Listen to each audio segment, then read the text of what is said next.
چلیے بچوں، آج کا ہمارا ٹاپک ہے اردو زبان کا ارتقاء یا اردو زبان کی ابتدا۔ یہ کامن ٹاپک ہے جو آپ کو 10th 12th 11th 9th یا آگے بھی جو بچوں اردو سے کچھ پڑھنا چاہ رہے ہیں ان کو یہ مدد کرے گا، یہ نوٹس۔ تو ہمارا ٹاپک ہے اردو زبان کا ارتقاء۔ آج سے تقریباً 3000 سال پہلے ہندوستان میں سنسکرت زبان بولی جاتی تھی، لیکن ہندوستان میں آریوں کی آمد کے بعد زبان کی تبدیلی کا جو عمل شروع ہوا اس کو جدید ہند آریائی زبانوں کا ارتقاء کہا جاتا ہے۔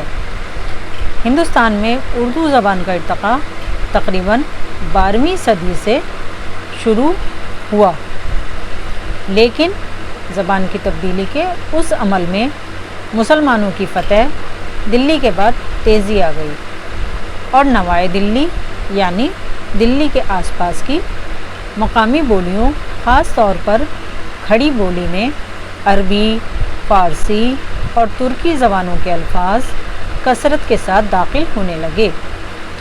نتیجہ یہ ہوا کہ رفتہ رفتہ ایک نئی زبان وجود میں آئی جو ابتدا میں ہندوی، ہندی، گجری، دکنی، ریختہ اور اردو معلیٰ کے ناموں سے جانی گئی اور آگے چل کر اردو کے نام سے مشہور ہوئی۔ اس طرح ہم دیکھتے ہیں کہ اردو جدید ہند آریائی زبان ہے جو ہندوستان ہی میں پیدا ہوئی، پلی بڑھی اور پروان چڑھی۔ ٹھیک ہے، اتنا پیراگراف میں نے آپ کے لیے پڑھا ہے۔ ایسی کوئی چیز نہیں ہے جو سمجھ میں نہ آنے والی بات ہو، بہت آسان اور مکمل الفاظوں میں یہ چیز بتا دی گئی ہے۔ اب آگے ہم بات کرتے ہیں اردو زبان کے متعلق مختلف نظریات۔ اردو زبان کے آغاز اور ارتقاء سے متعلق ماہر لسانیات کی مختلف رائے ہیں۔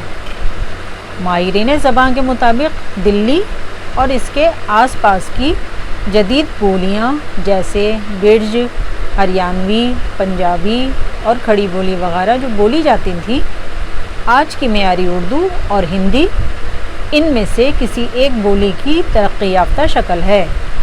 اردو ترکی زبان کا لفظ ہے جس کے معنی لشکر یعنی فوج کے ہیں۔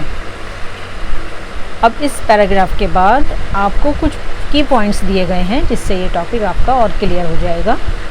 ماہرین زبان میں سے کسی نے کہا کہ آریہ جب ہندوستان آئے تو اپنے ساتھ ایک ترقی یافتہ تہذیب و تمدن اور زبان لے کر آئے۔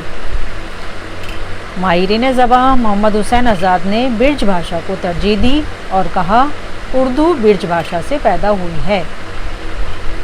وہیں ماہر زبان حافظ محمود شیرانی نے اسے پنجابی زبان کی بیٹی بتاتے ہوئے کہا ہے کہ اردو پنجابی کی ترقی یافتہ شکل ہے۔ اگلے صاحب ماہرین زبان نصیر الدین ہاشمی دکن سے اس زبان کی ابتدا بتاتے ہیں اور ماہرین زبان مسعود حسن خان دلی کے اعتراف کو اردو زبان کی جائے پیدائش قرار دیتے ہیں۔ ان کے مطابق دلی اور نوائے دلی یعنی دلی کے آس پاس کی مقامی بولیوں، خاص طور پر کھڑی بولی میں عربی، فارسی اور ترکی زبانوں کے الفاظ کثرت کے ساتھ داخل ہونے لگے۔ آگے چل کر آج کی معیاری اردو اور ہندی کھڑی بولی کی ترقی یافتہ شکل بن گئی۔ تو اس طرح ہم نے آج اردو زبان کا ارتقاء یا اردو زبان کی ابتدا کے بارے میں معلومات حاصل کی ہے۔ اس میں نے آپ کو ایک ایک چیز کلیئر پڑھ کے بتا دی ہے۔ اگر پھر بھی کلیئر نہیں ہو رہی ہے یا آپ کو اگر نوٹس کی شکل میں چاہیے تو ڈسکرپشن میں آپ کو یہ میں اویلیبل کروا دوں گی۔ امید ہے آپ لوگوں کو یہ کام آئے گا، یہ آپ کے نوٹس، اور آپ آگے بڑھو، خوب ترقی کرو۔